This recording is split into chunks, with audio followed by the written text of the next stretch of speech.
The federal government has called for support from the international community for ECOWAS in ensuring democracy survives in Niger. This was part of the highlights of a briefing by the Ministry of Foreign Affairs to the diplomatic community in Nigeria. Moyo Thomas reports. Suspension of all commercial and financial transactions between ECOWAS member states and Niger Republic.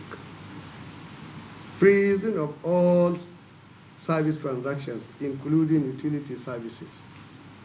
The federal government says it has become necessary to update the diplomatic community in Nigeria on the stance of ECOWAS on the Niger crisis. The permanent secretary, who briefed, expressed Nigeria's appreciation for the support it is getting already over its stance on the coup in Niger.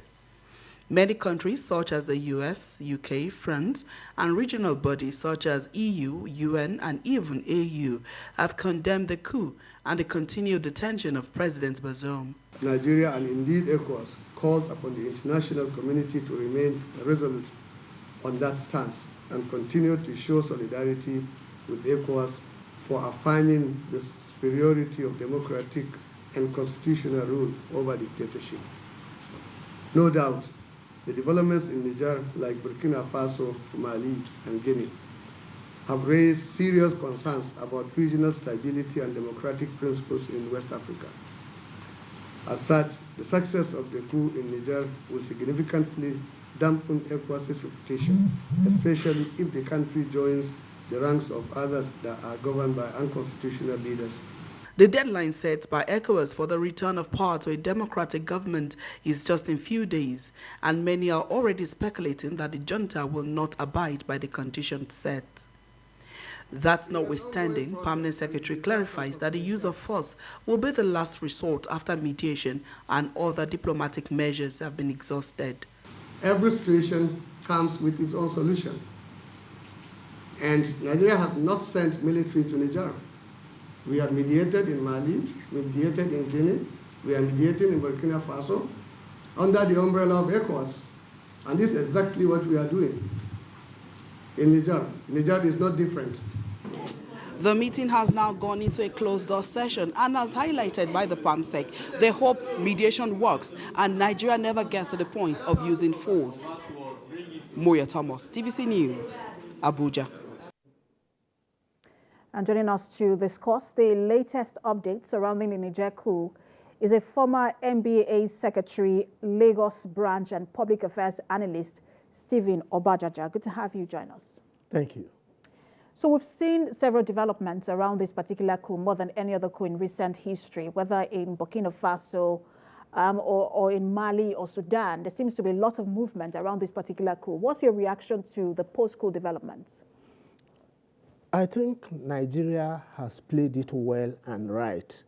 Remember, when the president was first elected, he went to Guinea and told the world that this is no longer an era for military coups. He followed it up a week later, stating that a second scramble for the resources of Africa will no longer be tolerable to Nigeria and across the African continent. A few weeks later, there's a coup in Niger. What are we to do? Are we to fold our arms and watch events unfold and get out of control? Now, there's a lot of interests in Niger. You have the interest of the foreign powers, like the United Kingdom, France, and the United States. And now we understand that either Russia or the military wing that has become notorious in Russia now, what's it called now? The Wagner mercenaries, may also pitch their tent somewhere in Niger. So it's a question of interest. And this coup also tests the resolve of Nigeria. We either resolve now to retool and reshape our foreign policy objectives. And this gives us the leverage to do so. If we say we want... Even with military action, because a lot of people seem to have some reservation about that. Yes. Military action should be the last resort, and that is what Nigeria has always stressed. Even before now, you can accuse Nigeria of anything. We are not a warmongering nation. Every war we have entered, as far as I know, has been foisted upon us. And this one has been foisted upon the new president too. Because like I said, there must be a bulwark, a pushback against coup making in Africa? Why has it suddenly become so attractive and in West Africa? And if you understand what's called domino effect, in the 60s, 70s, and 80s, when coup making was fashionable, it was more prevalent in Africa, West Africa, and in Latin America, South America. That's what's called the domino effect. If you don't push back, Nigeria itself is at risk. So it is the right thing to do. Then we are government, and we also need to de-escalate Nigeria from this. It is ECOWAS. It's not in Nigeria. But in the end, we know that Nigeria will end up funding whatever military action the ECOWAS sub-region have to take. So military action should be the last resort. When you say de-escalate Nigeria from this, in terms of what? In terms of the world seeing that, or Nigerians seeing that Nigeria is going to war against the J. Nigeria is not, that's the grounds of many people I've spoken with. We have a lot of troubles at home, fuel crisis, rise in food prices and all that. There's a lot of trouble at home that our government should focus on. People feel that we haven't yet done anything about all this and want to go to war in Niger. So we need to de-escalate the fact that it's not Nigeria that's going to war in Niger. It's the ECOWAS sub-region. And when ECOWAS was created in 1975 and all these countries subsumed a bit of their sovereignty to it, it was so that a day like this may come when we may need to use collective power. It's not about Nigeria. And that's what I was just going to ask you about, because, you know, the issue of sovereignty has also come into play here. People say, look, you cannot, you know, it's almost like some people have likened it to the Russian invasion of Ukraine, that you cannot invade, you know, another country. As bad as a coup is, that you're not within, you don't have the jurisdiction to do so. I want you to speak on that, because you are a lawyer and you would understand. Yes, the tenets of international law demands that states do not intervene in the internal affairs of other countries. But the way international organizations work, if you subscribe to an international organization, the international organization has its objectives. And the ECOWAS, one of that is that constitutional governments must continue to be maintained in West Africa and even beyond, wherever we have influence. Now, if you topple a civilian government, a democratically elected government, you have yourself lost legitimacy to say that the international organization of which you are a member and whose core objective is to maintain constitutional democracy across the sub-region cannot intervene. Because when you joined, you waived a bit of that sovereignty. You are illegitimate. You can no longer now claim that the intervention of ECOWAS is illegitimate because you have some sovereignty. So to an extent, these things are not as clear-cut as we think. It's not white and black. There are shades of gray along. That explanation was highly needed for those who were saying, look, probably ECOWAS is probably, or the Nigerian president, who is already the leader of ECOWAS, is probably overstepping his bounds. But I wanted to also ask, because the deadline for that ultimatum given by ECOWAS leaders it's about to lapse. It's Sunday. It looks like both sides have very crucial decisions to make. Yes. Mali has now come into the mix. Burkina Faso has now come into the mix. Yes. How would you suggest that they proceed, and what could be an implication, you know, of a military intervention? Nigeria should proceed the way it has done. Military intervention, last resort.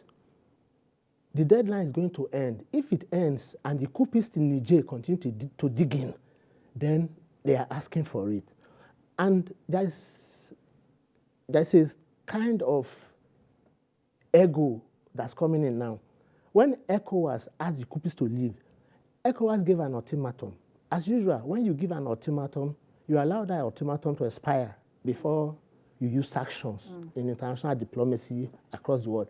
But what did ECOWAS do? Immediately, they gave the ultimatum. They followed through with sanctions. Immediately.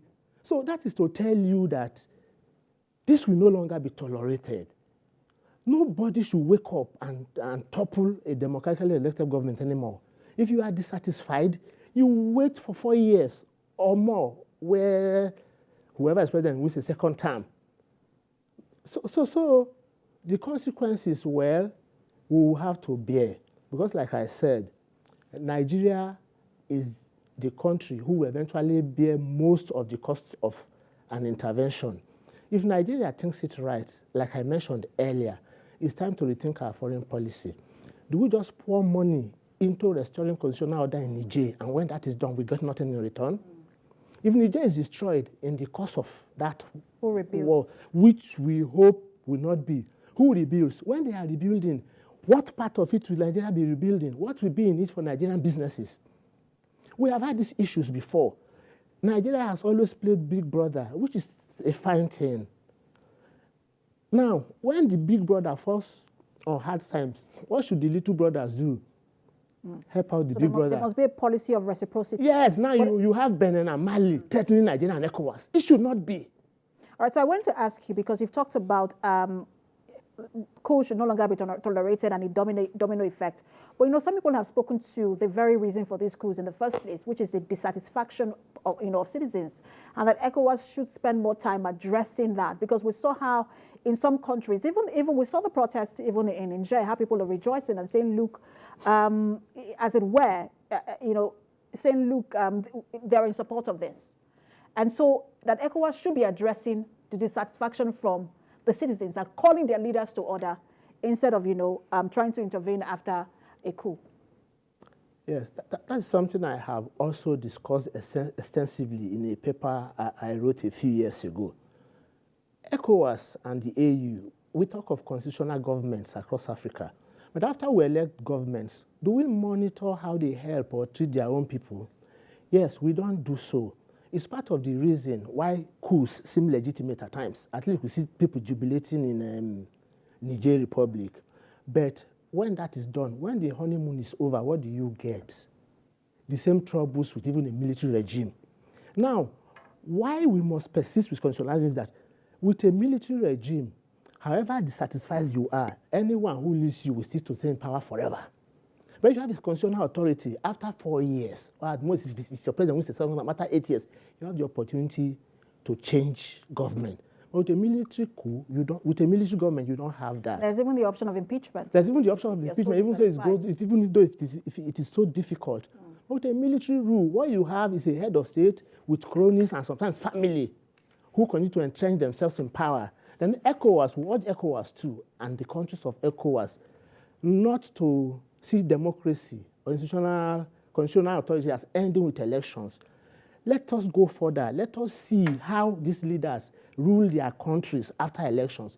Let us see that they do right by their people. If they do right by their people, that will go a long way to eliminate coups, like you said. All right, we'll continue to monitor the developments. Tomorrow, Sunday, 1 week after, we'll see how both sides will react to that ultimatum. Thank you so much for talking to us. Thank you. Former NBA Secretary, Lagos Branch, and Public Affairs Analyst, Stephen Obajaja. Thank you.